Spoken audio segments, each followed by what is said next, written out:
I kind of think that the field of orthodontics, for the most part, should just be blown up. It shouldn't be a specialty anymore.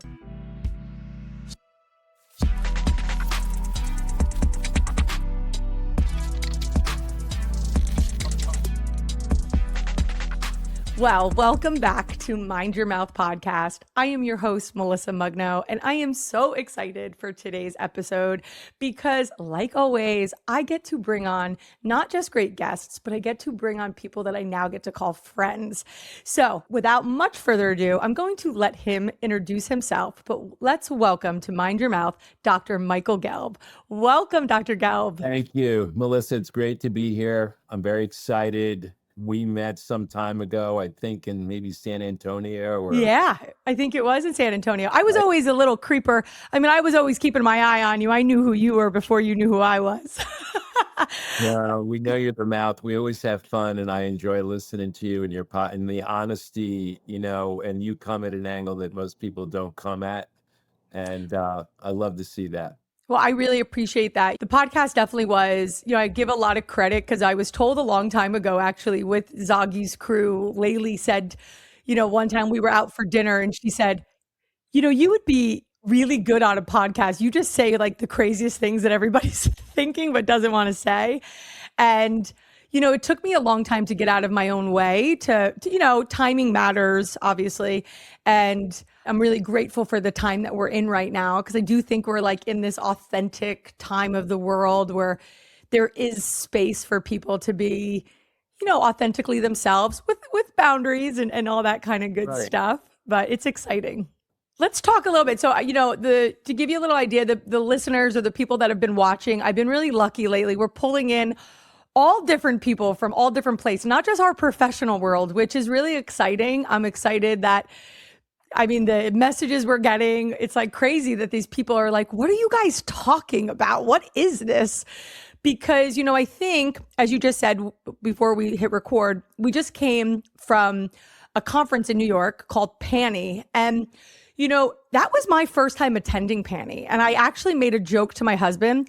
I said, I feel like I'm at an Airway wedding. Like, I feel like I'm at this like very elite group, but it really was a testament to this group of minds and individuals that like come together. And actually, I almost want to say like put out their newest and greatest material and let their peers acknowledge it and see it. It was a real honor to be in that room.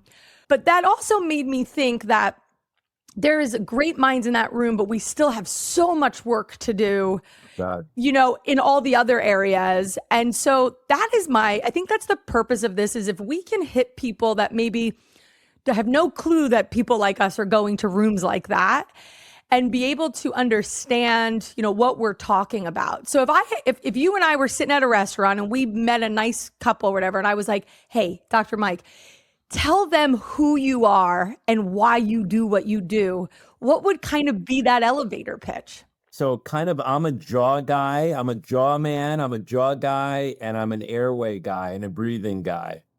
I didn't know what I wanted to do. I was a good athlete.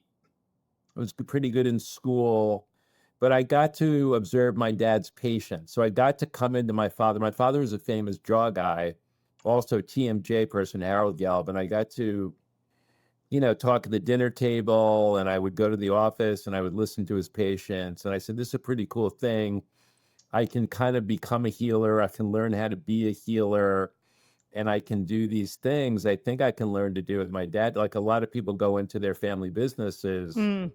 For me, it was a family business, and there was no talk about airway, although my father would claim not only would women get pregnant, which is what we hear.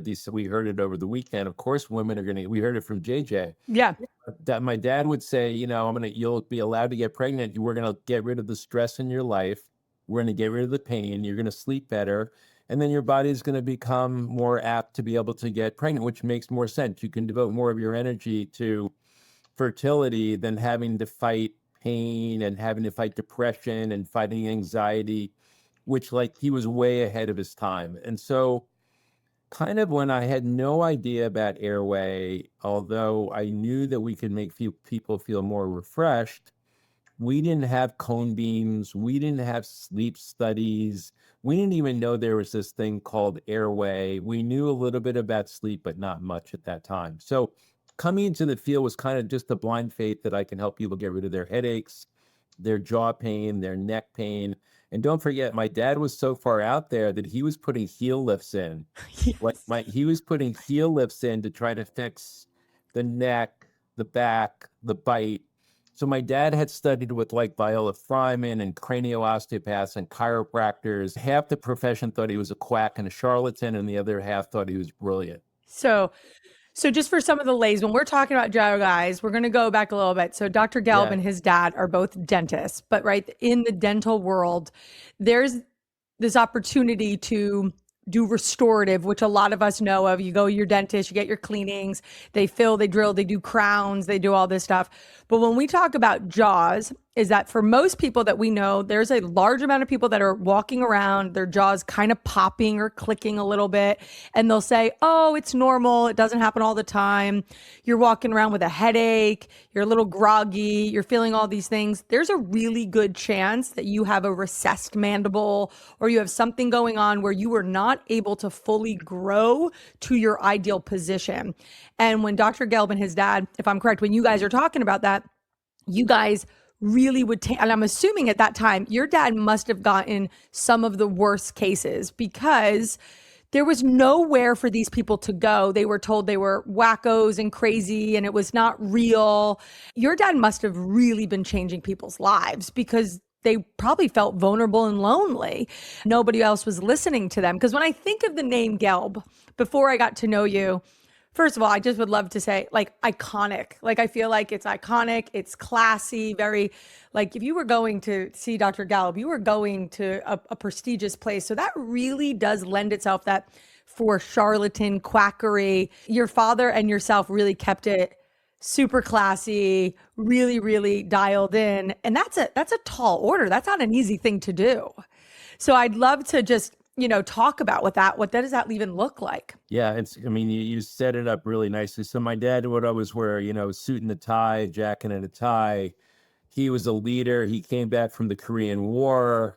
He was very good in high school. He graduated college at 18 and a half. He graduated Tufts Dental School at like 21 and a half. Wow. The Korean War was going on. Then he went back and he ran a MASH unit. And he was actually on the Hill in Korea running a dental unit, as part of this thing. And so he was always he would send his paychecks back home and he would live off his winnings from playing cards. And he was just larger than life type of guy and came back and just developed this field kind of through studying with people from Europe and putting it together and then with nutritionists. And so from him, it made just total sense. But he was then going against, he always thought that dentistry was a health and wellness profession. Always. Really? No, it was never about the teeth. Although he was So a great smart. dentist and he was a leader among leaders. So he was the president of the First District Dental Society. He was always gave back. He was that kind of guy.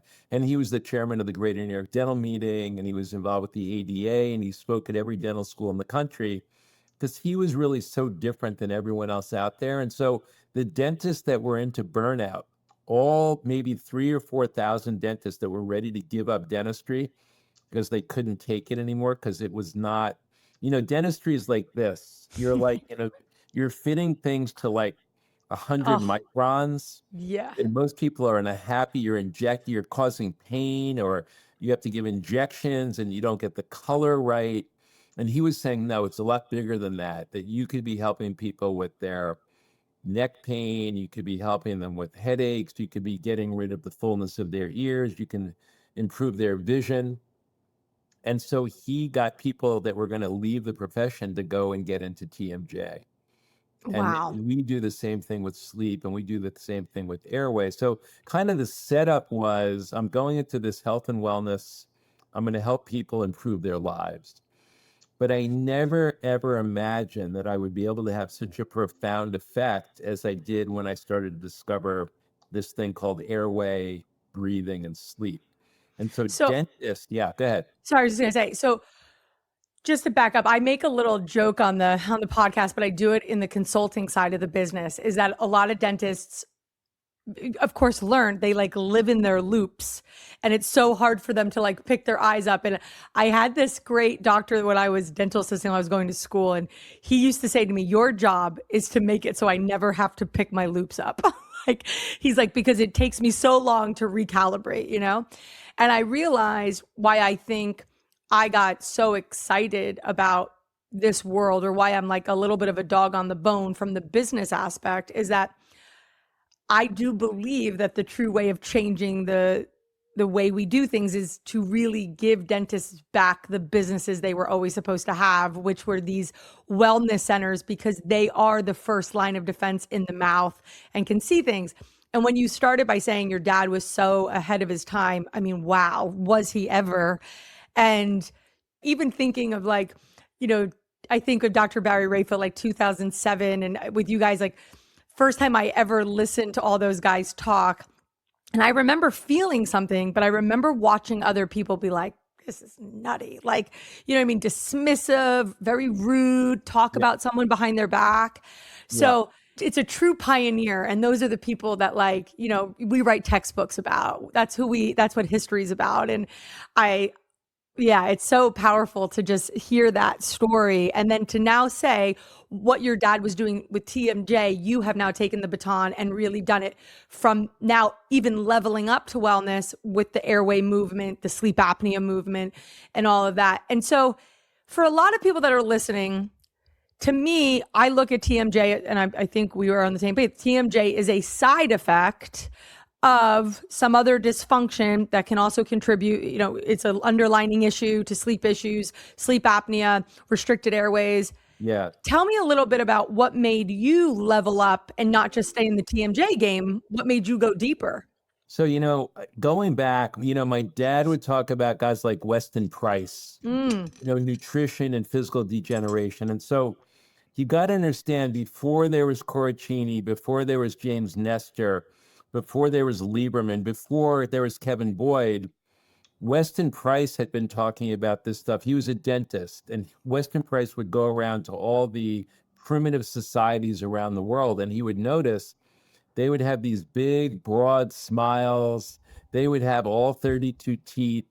They would have no cavities. They would be healthy.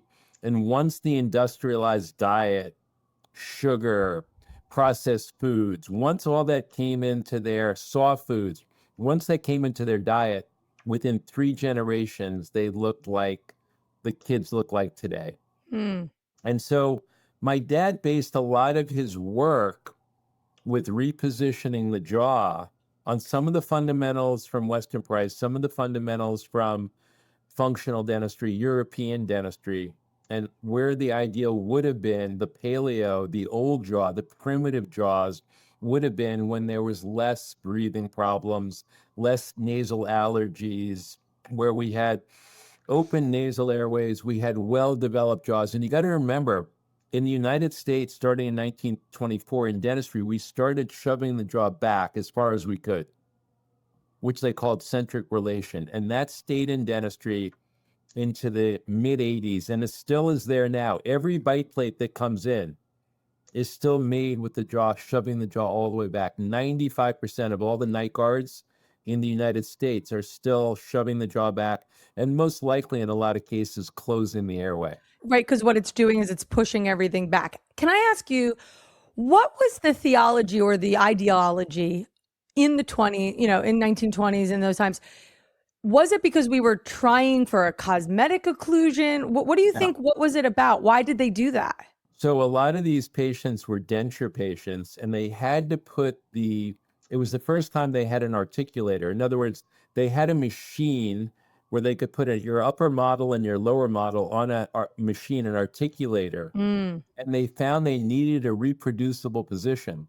So when they shoved the jaw all the way back, it was bone on bone. Even though it wasn't healthy, even though it was pathologic, it was repeatable.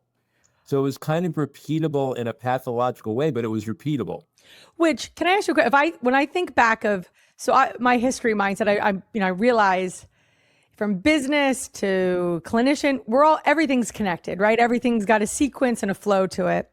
And so during the 20s and 30s, we were in a very large business revolution. We were trying to make lots of things scalable and repeatable to get bigger on the Western movement, right? We were really trying to get ahead of things, be innovative, create, repeat, to create systems so that we could all become the American dream or whatever it may be in some way. Is there some correlation there, do you think? Yeah. So at USC in California at that time, to be able to produce more teeth, better fake teeth, they developed a system where they could do more refined dentistry. And that became gnathology. That gnathology started at USC in Southern California in 1924 with the fathers of gnathology. And these are the guys that gave way to Stewart and Stallard and all these famous gnathologists. And dentistry was mostly this, what they call gnathology, the teeth, gnathology, the study of the teeth. And that stayed in place, dogma, stuff gets repeated. So it's not wrong when we say, and it's no shade or shame, is that for a very long time, when you went into dental, you were just studying the teeth themselves, not always the positioning or everything else around it. You studied the shape of the teeth, the design of the teeth, and the jaws. And there was very little information. It always was very mysterious as to where the teeth should come together and how they came together. And the orthodontists they were always arrogant. They would never teach the general dentist anything. And then the prosthodontists, they thought they were better than everyone else. And so this idea of that, my father used to say, in the first 2 years of dental school, the guy that scores the best on all the exams, he's the big shot. In the third and fourth year of dental school, the guy with the best hands that can wax up, that can make the most beautiful teeth. But there's nothing that correlates the first 2 years. We forget all about the science, about biology, and we forget about brain science. We forget about everything that we learned in the first 2 years. Dentistry becomes a very mechanical profession till roughly the late 70s, when my dad came around and Bill Farah and Willie B. May and nutrition came in, and then, Pankey came in, but they were shoving the jaw back. Dawson came in, but they were refining the art of dentistry, and they were talking about some other things about, the cross of life, the balance of life. And so they were trying to get, and it was a Judeo-Christian, mostly Christian way of looking at it. And certain guys came into it, and they got into the Bob Barkley, the business of dentistry, the humanistic side of dentistry, and looking at the person that was attached to the teeth. So, you bringing this up makes me, if there's anybody I can talk to this about. So, right, I spent most of my initial career all in the New York, New Jersey area, right? So Rutgers, UMD&J, NYU, all my providers. And then I ended up on the West Coast later on. And I learned really interesting, everybody that was, being in that greater New York area, the NYU, the UMD, a very different education rigor that came out. Like the type of dentists were different than when I went out to the West Coast and I watched these doctors from UNLV, and again, not shade, but UNLV, these different aspects. I was like, it felt like they were almost total night and day practicing so different. Then I came down south. I'm living at LSU. I was like, it's so crazy to see how much academia plays such a role in the style of dentistry. So I got into ortho from a dentist in New Jersey. When I started my first dental assisting job, he was an engineer, maybe I think biochemical engineer before he went into dentistry. And I tell the story all the time. He was the most stylish and swagger gentleman. Joe Arvey is his name. And he knew that if you made people look really, really great, then moms would bring kids to you all the time, every time. And so he created a level of, we only used removable appliances. Everybody started early. And it was mainly, he would tell you that I recall it was the Arvey smile, right? It was big, it was broad. You could pick it out at a bar, you could pick it out on a campus. And moms came because they wanted that smile. And it was all removable. And if your kid lost it, he'd look over his glasses and he would just walk away because there was no excuse. Like, you just get a new one then and move on. There's no time. And I learned early on that if you created a great look and aesthetic, you could absolutely hold the bar and people would do it. Then all of a sudden I get out west and everything's cemented and glued, very, very different. Tell me a little bit about what is all that different philosophy? I know you were, Columbia, a lot of all New York stuff. Do you find that's an issue in dentistry? Like how different some of the academia education is? It's a huge difference because the professors at the local dental school tends to set the standard of care in that community. Yes. So what happens at LSU for that whole Louisiana, for that whole region, it was Henry Grimio and Parker Mahan in Florida. Florida was very heavy on surgery. Texas was very heavy on surgery. It's very regional ways of doing things, and certain dental schools were better than others, and it was depending on who was the dean, and Penn was very big on perio. So every kind of section has the country has their own philosophy, but Arvey had the right idea. When my father said ultimately the most successful guy was the guy with the best personality. Oh. Even though the smartest guy did best in the first 2 years and the guy with the best hands did best in the third and fourth year, the guy that did best in practice was the one who could relate to patients the best. The guy who got C's and B's but had the best personality, he was actually going to be the most successful of all the guys in the class because it's emotional IQ. It's about how you treat people. Like Maya Angelou said, it's ultimately, but what Arvey was doing, which was brilliant, when you make that broad, beautiful smile, you're actually creating a healthier child. Yes. And actually, you and I spoke in Houston together, and I brought Arvey up, and a doctor in the audience goes, "Wait a minute, I know Joe."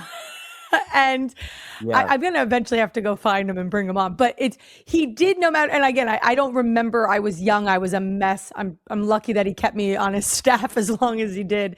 But it really was, I felt like I learned the Rolls Royce, whether I knew it was Airway, and it really had set me up because I knew it could be done. I knew it was possible. Like I had seen it reproduced.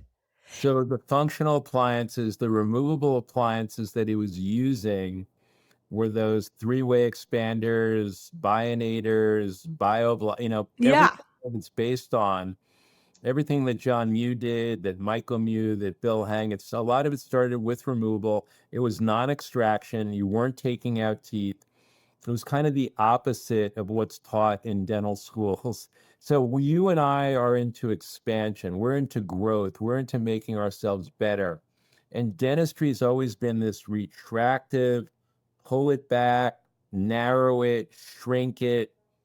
And myopic, very narrow focused. And we're into like this open focus, this open channel, open source way of doing where parents, myofunctional therapists, lactation consultants, doulas, so one thing that we learn is this problem that you and I are addressing starts at birth. It starts in the first year of life. It starts in vitro. It starts with the couple's sleep before they even conceive the child. So it depends on the health of the parents. And so this goes way back. And that's what we're hearing about now is how we can start thinking about these things earlier and earlier and earlier. And yet we're confronted with part of the profession that wants to fight us, that's actually against everything that we're trying to do, which I don't know that we have to lead with that now, but we can lead. Most of the patients that we're talking about have not been diagnosed yet. So most of the patients that have sleep issues, airway issues, breathing issues, 80% have not been diagnosed. So there's a huge opportunity there for practices, for parents, for caregivers, for teachers to improve the health of our children, our grandchildren, whoever we're responsible for, because no one's been looking at this. So it really, beyond the professionals, I love anyone who's listening to this podcast to just look at their own kids, look at their own grandkids and see if maybe they can be helped at an earlier age than maybe the profession is even willing to look at them right now. Well, that's a really big topic, right? I mean, I know we did this weekend talk about the AAO paper. Dr. Audrey Yoon, obviously stellar job, just nothing but class and constantly just leveling the bar. And, and talk about, I hate to jumping into a shark pit, and she's so cute and so sweet. And, it's always been interesting for me because I owe ortho so much, right? Like ortho, I don't think if I didn't get to work and come up in the ortho offices that I did, I would have even been able to expand my own mind, right? Like the Joe Arveys, even the Dr. Skolnick, all these guys. And it's interesting, we were talking a little bit about New York and stuff. And it was interesting. I grew up with mostly, I went in the beginning of my career, it was mostly Jewish doctors. And then I had, Dr. Arvey was not. And it was interesting that even the differencing of, and again, just the way they ran their businesses, the way they handle things, it all mattered. All the cultural stuff made a difference. But ortho has now, I kind of became known as the ortho myo girl because I only saw myo and ortho go hand in hand, right? To me, they were peanut butter and jelly. They're best together, right? Why would they not be done together? And to see in these different pockets, I see that they are secretly trying to sabotage. They don't like this. They fight it. They say a lot of things, and then to your face, they kind of, smile it off or whatever. And you know what the hardest part is it hurts the parents and the consumer and the clients so much. Like that's where my empathy goes to, because they have to now do so much work before they go to an appointment. Half of our myo girls listening, I tell them, to be honest, half of your job, if they can get in front of you, is you got to prepare them with the questions, the answers, and the things to ask the doctor so that they can go in kind of with their toolbox full so that they can hold their own in a consult. It's really a tough time for parents right now. It's hard for parents. It's hard from some of the myo people. Orthodontics, I would just describe it as a guild, and they're trying to protect their members at the expense sometimes of what's best for the public. My father taught me a couple of really good things. He said, Michael, to always do what's best for the patient. Don't do what's best for you. Don't do what's best for the practice. If you do what's in the patient's best interest, you're always going to be okay. And I think we got to remember that. Now, the orthodontists, they probably think they're doing what's in the best. Yeah. But the people that are in the leadership of the American Association of Orthodontics, the state boards, they're really just trying to protect their membership. And they're trying to say that, the children are going to outgrow the problem. It's good if you pick it up. And if you don't worry about it. The child's going to outgrow it. Taking out teeth's fine. And so Mike DeLuke really did a good job. Yes, he did a great job. He did a great job in breaking it down. And it's to see guys like Stefan Decker, Mike DeLuke, Barry Raphael. So it's not just me anymore talking about, the harm that orthodontists are doing. Now I've got real orthodontists like DeLuke, Stefan Decker, Barry Raphael, Bill Hang, and they're really calling out their own. And it's nice to see the younger generation of orthodontists coming in and really standing up for what they think is right. And, making the orthodontics aware of early intervention, of Airway, the fact that the kids are not going to outgrow it. And then people like McIntosh supporting us and David Gazal. And there's a lot of science behind this.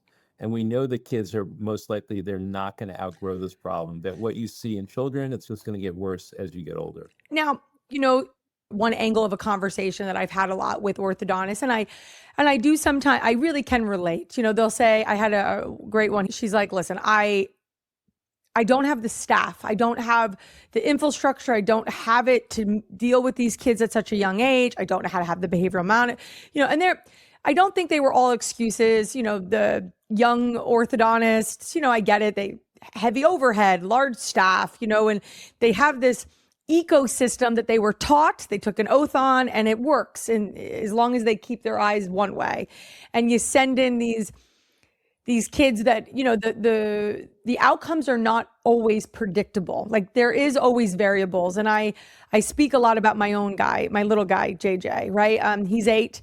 Barry's actually flying back up to Jersey to go see him and stuff. And he's done all the things since he's 3. We've expanded. We did ALF. We did tongue tie. He has a lot of allergies. And it's it's a battle, you know what I mean? And I got a buddy down here, I just had to expand just because of time. And he made a comment. He goes, well, your son happens to be the exception. I said, no, he's not the exception. I said, I'm consistent, right? There wasn't like an end date. I just knew that everything I was doing, it was better to do it now than wait to make him deal with it when he got older and make his wife deal with it or whoever he ends up with. I go, as his mom, I'm taking responsibility of all of his sleeping and breathing issues. What do you say to those colleagues or to those people that say, we just don't have the system in place, right? There's no clear lines. I don't know when to end. I don't know when to start. And I sometimes feel bad taking people's money and not truly knowing what I'm giving them at the end. Those are sometimes conversations I don't always know exactly what to say. Well, here's what I think's happening. I think the orthodontist is doing what they've been taught. And so they've been taught it used to be to intervene when all the permanent teeth are in. So, you got to realize, I kind of think that the field of orthodontics, for the most part, should just be blown up. It shouldn't be a specialty anymore. So basically what they are, mostly they're tooth aligners, and they're coming in at an age where they can best manage the patient. They're older, they're 10 or 11. From our standpoint, they're ancient. They're too old. You've missed the boat in terms of brain development. You're basically saying we're not a health and wellness profession. We have nothing to do with health and wellness. We're begging that question. So we're tooth straighteners. The honest to God's truth is probably in a lot of cases, a general dentist will do it just as well as the orthodontist, especially if they're using clear aligners. Mm-hmm. So they're doing, again, what's best for them, what makes their practices run the smoothest, not what's best for the patient. So the parents should know out there, don't go to an orthodontist that's just doing what they were taught in dental school. So 80 to 90% of the orthodontists you probably don't want to be going to, parents. You want to go to someone who is airway trained, health and wellness, that's going to do the best for your kid. So I would say, like Melissa, for your child, I would say there's only 5 or 10% of kids, 15, that can get away with that age 9, 10, 11, late intervention. Most of the kids need early intervention. Most of the kids today, a lot of them have ADHD. They're on the spectrum. Their sleep's not great. They're not as well focused as they could be. So more and more and more of the kids are going to be like me, like your kids. They have their mouth breathers. They, like me, I wet my bed until I was 6. Until I got my tonsils, I had night terrors. And so it sets up this pattern. Now we know better. And yet the profession's very, very slow to change. So I would just say to the parents, buyer beware, try to find an orthodontist and a myofunctional therapist. I would let the myofunctional therapist be the lead on this. Mm. And the myofunctional therapist probably can find 1 or 2 orthodontists, hopefully in their community, that are early intervention focused. Yeah. Wear the airway, they have cone beams, and they're not locked into the dogma of let's start to intervene or 9, 10, or 11, because in a lot of cases, it's a little late. It's never too late. You can always intervene at any age. The earlier you intervene, the better for the neuroplasticity of the brain, the better for the future health of the child. So we know that early intervention is, in almost every case, better than later intervention. Well, anytime, you and I can make a joke. I make any of my bad human behaviors, the sooner you fix them is always better than later. They never, no one's like, I wish you would have kept drinking for another 10 years. Like, it's always, it is a bit mind boggling. And I give a lot of my myo colleagues and, the speech colleagues, because especially in certain areas now, I've been privy to some conversations that I heard somebody say, listen, if another myofunctional therapist, speech therapist comes into my office and tells me what I'm going to do, I'm going to really, and I'm like, what are you really going to, like, what are you going to do? Like, what? You're going to tell them they're wrong? I said, isn't that and I will say there are areas of ortho right now that, and I think are really going to try to double down. They're going to double down and hold on for dear life. And I said to a group of myo girls, that's okay. Like, those are not our people. Like, let them hold on, let them kind of go, because what I've seen, I mean, I've only been in this game, I don't know, 15 years. How long have you been doing this? How many years? How many decades? 1990. So I've been doing sleep for 36 years. When you look back to 1990 to today, how far have we actually come? We've come pretty far, right? Like, I mean, changing. We had 15% of these people diagnosed. Now we have 20. We've only moved 4 or 5%. Really? In 35 years, we've failed miserably. Oh, that makes me sad. We've done awfully. And thanks to podcasts like yours, we're gaining, but we need like a Katie Couric to come online like she did her colonoscopy on air. We need to get a couple of celebrities with kids to come online. I'm working with the Airway Revolution Foundation. Yes, I love those guys. We have a learning site. We have a digital learning platform coming on. We're going to be coming out with an hour-and-a-half documentary. Mm-hmm. You know, people like James Nestor, people like Huberman, you know, these people like yourself that are raising awareness is what we need. So the public understands what the problem is, because we as professionals, we're not doing it. And so the diagnostics that are going to come up, the new little like Prana Q and the little small rings that we're using, Sleep Image and WatchPad and some of the other disposable ones and the new ones that are coming down the line, they're really going to have a very good impact on allowing us to diagnose even the kids much earlier, much less expensively. And that's the key. We've got to do things that are really cost, conscious and that are doable, and that we can get these things into the hands, because the sleep physicians would like to limit it. They're protecting their own turf. And so we should be able to have myofunctional therapists giving out sleep studies. Physical therapists should be giving out sleep.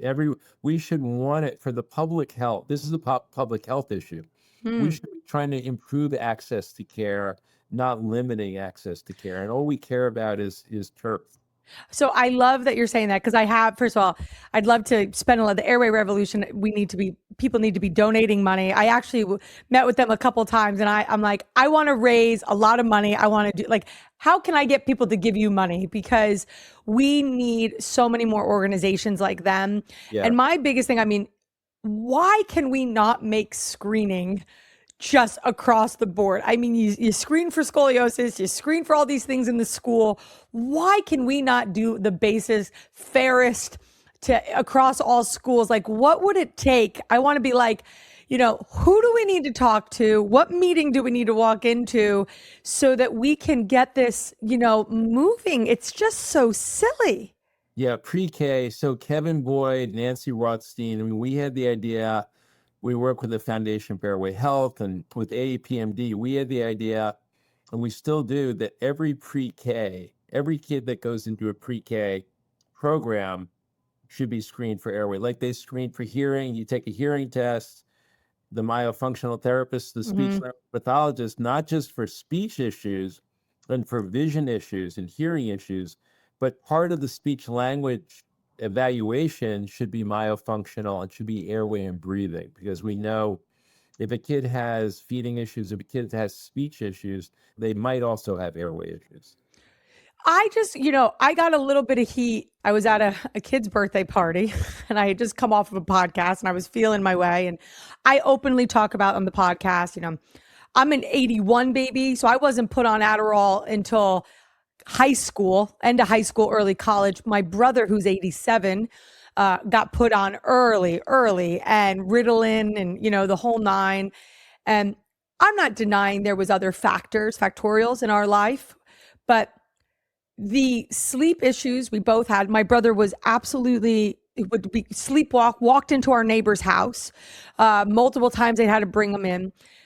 I chewed through things. I had multiple things. I couldn't memorize things. My brother struggled in these different areas, and we were just put on these methamphetamines. And I don't know. I mean, maybe they got us through a couple narratives of life, but it also made the next couple decades of our life really hard. And I know I've shared with you, I really took my own health back 4 years. It's almost 5 years ago. I was always leaning towards it, but I came off all those pills, and my sleep and all of these things correlated that I just can't fathom why we can write a prescription for ADD medication for any type of stimulant, but we can't require a basic sleep and myofunctional screening before you prescribe that medication. I don't understand why this bridge is so hard. You have no problem giving somebody a stimulant, but we can't just evaluate just to assure maybe the low-hanging fruit, maybe we just check their sleep before you stick them on something for regulated behavior. Why is this so foreign? I heard Steve Sheldon say back in the day that, and I looked at their chapter in Steve Sheldon's book with Kevin Boyd, before you put any kid on an ADHD medication, you should optimize their diet, their exercise, and their sleep. And so Sheldon said, and McIntosh said this weekend, so I'm hearing it again and again, we can get probably 40 to 50% kids off of medication or prevent the kids going on medication because their ADHD symptoms are largely due to airway and breathing and sleep. I just have never met somebody, you and I both, listen, there's no secret. I still work on it, a very dysregulated person, very defensive. I would cry easily. I still can have a good cry. I have big feelings, big emotions. They make me who I am. Not everybody likes that, but it is what it is. But if I don't sleep, I am emotionally a disaster. I'm even worse than my normal, right? So wouldn't you want somebody who has big feelings or big personality to be as regulated as possible? Wouldn't that be good for society? Well, you know what? The people that are into ideal health now, like the people that follow Peter Attia. Yeah. Oh, I love Peter. A lot of the people I'm seeing there in my practice, they know how important their sleep is to their longevity, to their well-being, to their emotional regulation. This is going to filter down to the everyday American. This type of knowledge is becoming more commonplace. People understand that good sleep is part of their emotional regulation, their mood regulation, their energy output, their focus, their overall health and wellness, their prevention of Alzheimer's, their prevention of cardiovascular disease. This type of information is becoming, through podcasts like yours, more everyday knowledge. Now it's just a matter of finding the right practitioners. Yes. Whether it's ENT for tonsils and adenoids, and ENT for the nose, whether it's a dentist, whether it's a myofunctional therapist, whether it's a nutritionist, whether you're working with a trainer. So there's a lot of ways to come at it, and we need usually, but that I have good feelings that what you just said about sleep is going to become an everyday vernacular. It's just going to become part of our daily knowledge, especially with Fitbit, with Whoop, with Oura Ring, with all the wearables that we have today. It's getting there. It's not entirely accurate. I'll tell you that right now. They're not entirely. They're giving some people a false sense of calm, but for some people, they're showing you're not getting enough deep sleep. So we're getting there. Now Apple Watch shows the signs of sleep disordered breathing. They say that you're having pauses in your breathing. So you know what? The wearables are heading us in the right direction. Which is good. I mean, that data will allow us to create things. If I was to ask you, this is a question I get asked a lot. I've been very open about my own case and that I've almost been a slightly, I tell everybody there's paralysis sometimes in knowing too much, right? And so actually JJ, who presented pronounce his name so I don't butcher it. JJ, I just say JJ. Yeah, JJ, same. So he's an amazing ENT from Malaysia. And I had the opportunity to meet him 4 or 5 years ago in Dallas.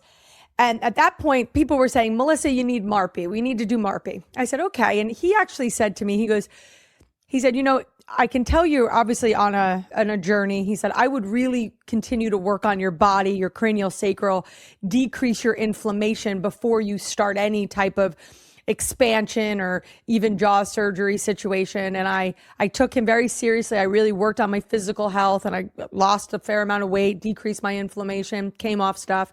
And now I'm definitely better in this like structural. My sleep stores are a little bit better. I actually removed some titanium implants because they were causing a lot of issues.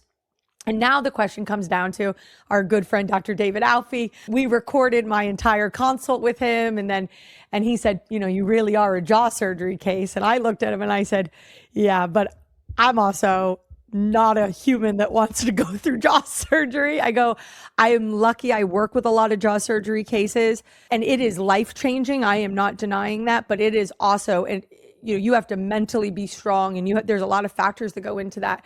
I'm just curious now from a TMJ sleep airway perspective, when you have patients that come into the chair, what are some of the treatment plan options, and how are you case selecting some people to pick these avenues? Because there are options and they can be a little overwhelming. I'd say the younger the patient, the more apt they're going to have orthodontics to solve the problem. Okay. What I did for 20, 25 years, I put a patient into a mandibular advancement device. In other words, I kept the jaw forward at night. I simulated what it would like to have an open airway. I gave the patient mute nasal stents, intake nasal dilators, and I kept them, and I would have mouth taping. And now exercises, myofunctional therapy. I want to tone the genioglossus, the muscles. I want to get the tongue up to the palate. And so I'm doing everything I can non-surgically first. If really go through all the low-hanging fruit first. I prove the concept. Prove the concept. The younger the patient, the more apt they are going to go right into ortho, do the expansion, get 38, 40 millimeters of transverse width, make sure that you have, and that's going to open up the nose, make sure you have enough room for the tongue, do myo, play the didgeridoo, do exercises. Love it, the kazoo, all the stuff. Sleep with your mouth closed, become a nose breather. Now, for the older people, 30s, 40s, 50s, MARPE is becoming very good, but I still may start with an MAD, prove the concept, get you feeling well. Look, when you have a beautiful face like yours, and look, even mine, you know, I consider that we're not going to run out and do double jaw surgery. Alfi worked me up too. I love it. But I'm looking at like, I'm 69. What am I going to do? So now GLP-1s, GLP changed my life. I'm on Mounjaro. I'm lowering my inflammation. Now I'm trying to prevent Alzheimer's and dementia because my dad had it from 87 to 97. So if I bring my inflammation down with GLP-1s or GLP-3s, use testosterone, get involved in peptides, get involved in female hormones, hormone replacement therapy, optimize your hormones, both your male hormones and your female hormones, depending on what you need optimizing. The peptides are going to be, I think, a game changer coming up this year and the next couple of years. And then get more with nasal breathing, Buteyko breathing, change the way that you breathe. And then the MARPE is getting better and better. The MARPE is improving. MARPE, when we say MARPE, you know, palatal expansion with screw assisted, and we're hearing, you know, it's becoming accepted with orthodontists. Yeah, I think because of 3D printing and the level of technology, it really is going to be a game changer. And if anything, I am more open these days with what we're seeing and doing to do something like that. You're seeing a lot more people get into it. I'm very excited. I actually said, if we were in the game of stocks, if you could invest in 3D printing and MARPE, that is where I do see we're going to see the biggest come up or ramp up, because I think ortho, like you said, ortho might kind of pendulum swing to that side where it's a more acceptable, and at least we are getting that upper larger bone expansion in the maxilla, which is changing that craniofacial a little bit there. So yeah, and also new aligners like Smarty. We heard about the Smarty aligners from Stefan Decker. I mean, we're going to go to those aligner companies that are focused on airway, focused on expansion, you know, tooth pillow. We're trying to do stuff with kids early on. We're getting to myofunctional therapist earlier with our kids. Look, the goal, the best way to do it is prevent the problem. So we don't, that's the highest level of healing, right, is prevention. And so we want to put ourselves out of business. That's our goal, is to prevent these problems like you and I have said. But I think the writing is good. I think the writing on the wall, MARPEs are becoming more accepted. GLP-1s are getting much more accepted. So I think it's going to be the public. It really has to come from the public. It has to come from the least expensive practitioners. It's not a physician driven. In the past, it was always sleep was the dominion of the physician. Yeah. That's why dentists, myofunctional therapists, we own Airway. We do the tongue. We can influence the airway. Breathing could be Wim Hof, could be Buteyko, could be meditation, could be yoga. So I think we're heading in the right direction with public awareness. And I think there's stuff coming down the pike now. Where I actually, just to kind of, I mean, I could talk to you for hours, but kind of to come full circle a little bit, the one area that is very near to my heart is the mental health connection. You talked about Alzheimer's. I openly speak about the anxiety, the depression, and the nonstop racing thoughts in my head, being miserable when I didn't particularly have any reason to be miserable. And I do think people are openly talking about it. I say from my area of what I see in the years into it, and I'm curious about where your thought is that I know how much GPL1s, doing myo, meditation, breathing, yoga, Wim Hof, cold plunge has changed and moved the needle in my sleep and helped my mental health and me become more emotionally regulated. The woman sitting in front of you has way more emotional intelligence and emotional control than I did 10 years ago. And that is because of the airway movement and the things I have learned. Would you agree that there is a correlation and a connection between mental health and everything we're talking about? My number one raison d'etre, my number one thing is brain health. And the thing that turns me on most, I mean, I'm into getting rid of ADHD, but getting rid of kids' anxiety, depression, panic attacks. You got to understand that when you're being choked every night, the wear and tear, the threat, if you look at Porges' polyvagal theory, if you look at your, ventral vagal system, if you look at like where we want to be, which is like you and I used to be up and down, and we just want to be like kind of like part of the herd. We want to be like kind of centered most of the day. Our breathing has so much to do with that. And if we're being if we have high narrow palates, if we can't breathe through our nose, if we can't breathe in general, it's very hard to be emotionally regulated. Then you throw alcohol on it. We try to then self-medicate because we didn't get what we needed. We want to use cocaine. We want to use alcohol. We want to use amphetamines. We want to use downers, we're trying to regulate. We can't self-regulate. And so a lot of this goes into addiction. And so what starts off of ADHD and Ritalin and Vyvanse, and then we try to regulate that. And then we get too up, we have to have if we could begin earlier in life to regulate naturally with our breath. You want to try to teach kids early on, lips together, teeth apart, good posture, get them into an exercise program. We don't learn this stuff as kids. So I'm 100% on board. Mental health to me is the number one reason why we do what we do. I want to feel more refreshed. So these are my promises. These are the airway promises. I want to wake up feeling more refreshed. I want to create an open airway at night. I want to wake up being happier. I don't want to have any clicking or popping. I don't want any snoring. I don't want any sleep apnea. And I think we don't want any wear of the teeth, of course, but my night guard has to open the airway, stop snoring, and make you feel more refreshed in the morning. And then if I feel more focused, more attentive, more alert, it all goes along to being happy. And then we do other things like exercise and breathing, and that helps our mental health. A lot of us are overstimulated and under exercise. So exercise and diet is another part of this. It is nutrition and movement, balance, movement, tone, all of these things. It is all part of the cycle, right? It's all about creating that more balanced lifestyle. And, and I understand that it's not always easy, right? Especially, there are times you gotta work a little bit more, you gotta do things, but to kind of come back and shift things back together.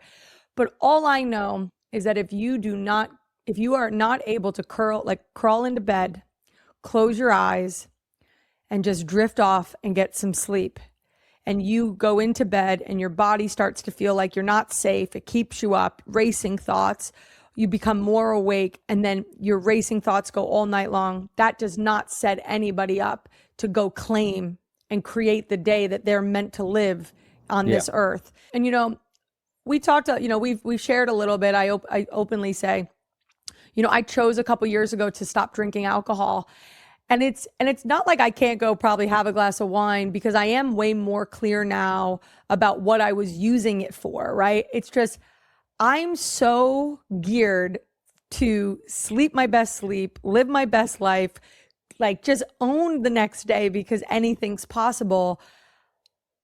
I know that chemical change, half a glass of wine, 2-3 days later, exhaustion. I could feel it. And I am most excited is I do think some of these new generations do not drink like we drank. So I'm hoping that is a good sign of like a bit of a population movement changing, right? Like kind of taking back. I'm not sure if you've seen that, but my friends and I joke like these kids just don't drink like we did. No, I think people are they don't drink, and I don't know exactly why, but the more that I realize that alcohol is a neurotoxin, I also stopped drinking about 6.5 months ago, and it's been a great change. And I think that's really good for mental health, brain health. It doesn't do a lot of good clarity. And then there's not this up and down from titrating and going into withdrawal. And then, you know, we see a lot of that. But I think if I'd say one thing too, people rationalize that they expect they're supposed to be tired. Well, I've got 2 kids. I'm working 2 jobs. People in this society, we've normalized not feeling refreshed. Yes. We've normalized ADHD meds. We think it's in this society, in this United States, big pharma, big CPAP society, we've rationalized that we're always supposed to be exhausted, and we are as a society. And I'm saying to you, and I've seen it with my girlfriend, you don't have to be. If you get a mandibular advancement device, if you get tested, if you open it, it's not normal to snore at night. It's not normal. It's not ideal. It's not normal. You shouldn't be making sounds at night. It's not normal to not be refreshed. So if you have 2 kids that are 2 and 4, I understand. I get it. But women can still feel refreshed. And these women with upper airway resistance syndrome, they're being missed all the time. They don't have to snore, right? Mouth breathing alone is enough to make you. And the thing is this, and then we expect you to be mothers and raise the next generation when you're exhausted. And I think it goes back full circle to how you started the conversation. It really is about creating healthy parents and healthy people before they start. And actually, the one little thing that Faceology has done, we made a little bit of a change last year. So let's say we get referred a child. We will no longer accept a patient unless the parent becomes the patient with the child. We do not charge for extra of it, but it is a rule. It's now whatever you want to call it. It's part of the process. 2 kits go out and the parent and the child must do it together. And I can't tell you, Dr. Gelb, what a change we have seen. It's brought families together. We have dads doing therapy with the kids now, because I realized I can't do it just to the child. The parent can't drop the child off and us do the therapy. And I know that Faceology, we can't change everything, but once I get that dad or that mom involved, now they're seeking out, they're driving to Houston to go see David or Pia Gandhi. They're going to Florida. They're doing the things because I'm getting this opportunity to work. And I had some therapists go, well, financially. And I said, you know what? I'm really blessed. I'm in the position now. It's better for us long-term to do it this way. It makes all the difference. I love that. Yeah, it's been we just wanted to do something to show how passionate we are about educating the parents.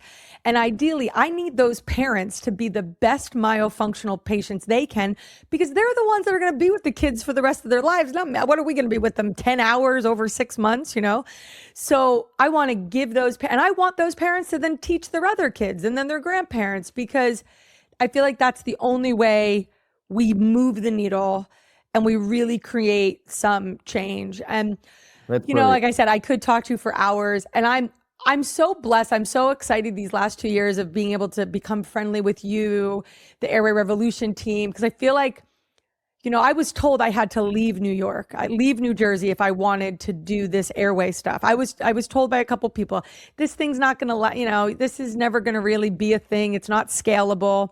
And that's why I moved out to the West Coast. And then I came back, and now I feel like full circle.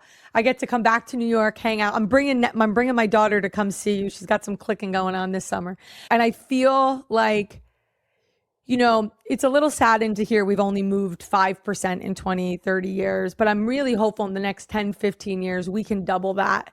I think with people like you, your daughter, I'm so excited to get to hang with her more. Like, and this crew that's coming up, we are a force to be reckoned with. And I don't think any of us are going anywhere. No.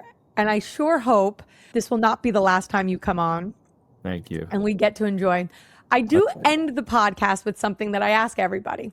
When you think of the word mind your mouth, or the title of the podcast, what does it mean to you? What's the first thing that comes to mind?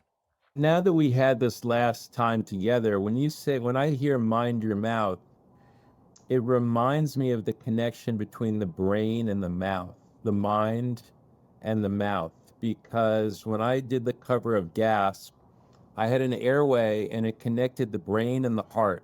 And one thing that I'm learning in my life is I want to live more from my heart with love, but I want to connect the brain. So I told you I do these retreats, and one of the things this amazing 100-year-old Ecuadorian guy tells me once, he says, you know, the problem in the Western world, he goes, you guys think the CEO of your body is your brain. He goes, the CEO is the heart.